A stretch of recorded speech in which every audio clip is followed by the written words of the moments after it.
हम करेंगे हर मजलूम की हिमायत। बिस्मिल्लाहिर्रहमानिर्रहीम। अस्सलाम वालेकुम। मैं हूँ हुरैन फातिमा और आप देख रहे हैं हिमायती न्यूज HD चैनल।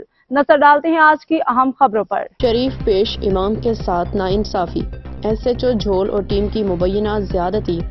SHO झोल मनीर अहमद बालादी और इसकी टीम समर लगारी और अब्दुल खालिक अराई पे इल्जाम है कि उन्होंने एक शरीफ और इज्जतदार पेश इमाम मौलाना अली खान खासखैली को बिला वजह हिरासत में लेके न सिर्फ उनकी तजलील की बल्कि उनसे जबरदस्ती पैसे लेके उन्हें रिहा किया। ये वाक़या इलाके के लोगों के लिए इंतहाई तशवीश का बायस बन गया और अवाम ने शदीद गम और गुस्से का इजहार किया है। मुकामी अफराद के मुताबिक मौलाना अली खान खासखैली एक बाइज्जत शख्सियत हैं जो अपने फ़राइज़ दयानतदारी से अंजाम दे रही हैं। मुतासरा पेश इमाम ने इंसाफ के लिए अपील करते हुए कहा कि उनके साथ ज्यादती की साफ और शफाफ तहकीकात की जाए, जिम्मेदार अफसरान के खिलाफ सख्त कार्रवाई की जाए। अवाम की जानिब से IG सिंध, DIG शहीद बेनज़ीराबाद, SSP सांगड़ से मुतालबा किया जा रहा है कि इस वाक़े की फौरी तौर पर तहकीकात करके पेश इमाम मौलाना अली खान खासखैली को इंसाफ फराहम किया जाए, जिम्मेदारान को कानून के मुताबिक सजा दी जाए। ये मामला न सिर्फ कानून नाफिज करने वाले इदारों के किरदार पे सवालिया निशान है बल्कि अवामी एतमाद को भी शदीद नुकसान पहुँचा रहा है। अवाम को उम्मीद है कि आला हुकाम से इस मामले को संजीदगी से लेकर इंसाफ को यकीनी बनाएंगे।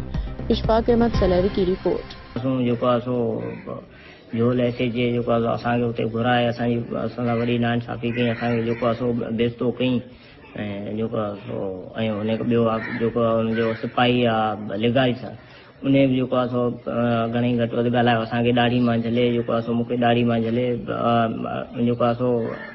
धिका विका ॾिनऊं ऐं SHA बि चयो त चई हिनखे धक वक हण ऐं SHA हुनखे फुल माना ऑर्डर ॾेई छॾियो, चई ॿियनि जो या गोॾा कढी छॾियोसि, भले हाफ फ्राई करे छॾियोसि, केॾी महिल हाफ फ्राई जूं धमकियूं, केॾी महिल फुल फ्राई जूं धमकियूं, ज़बरदस्ती करे SHA असांखां 2 लख रुपया घुरिया, 2 लख रुपया SHA घुरिया, चई तूं माना अहिड़ो मोतबर थी वियो ऐं तूं तालिबान आहीं। मूं हुनखे अपील कई, मुंहिंजो असां को तालिबान कोन आहियां, कंहिं बि थाणे ते तव्हां ॾिसो असां ते अॻे का FIR थियल हुजे या कुझु बि को असांजो मसइलो हुजे हुनजा असां ज़िम्मेवार आहियूं।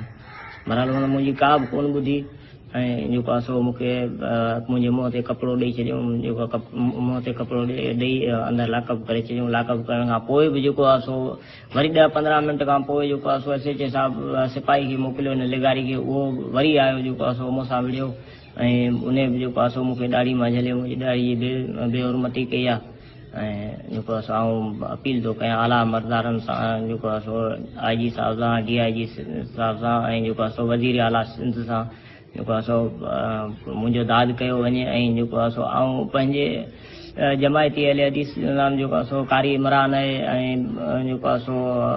हाफ़िज़ अब्दुल रहमान लांडर साहिब इन्हनि खां अपील थो कयां तव्हां रोड ते अचो ऐं अॼु इहा मूंसां थी आहे, सुभाणे कंहिं ॿिए सां बि थींदी ॾाढ़ी जी बेहुरमती रसूलुल्लाह सल्लल्लाहु अलैहि वसल्लम जी जेका अहम सुन्नत आहे उहा बि हिननि खे ज़रे बराबरि नज़र न आई, उन बेहुरमती कई अथनि ऐं कराची में शेख अब्दुल रहमान भट्टी साहिबु उनखे बि अपील थो कयां तव्हां मुंहिंजी मदद कयो, जे न त पोइ असां अॻिते हाई कोर्ट ते वेंदासीं, वञी वेही धरणो हणंदासीं, ॿार बचा वठी हाई कोर्ट ते वेंदुसि ऐं मुंहिंजी मदद कई वञे। अब तक के लिए इतना ही। मजीद खबरों और अपडेट से बाखबर रहने के लिए देखते रहें हिमायती न्यूज HD चैनल।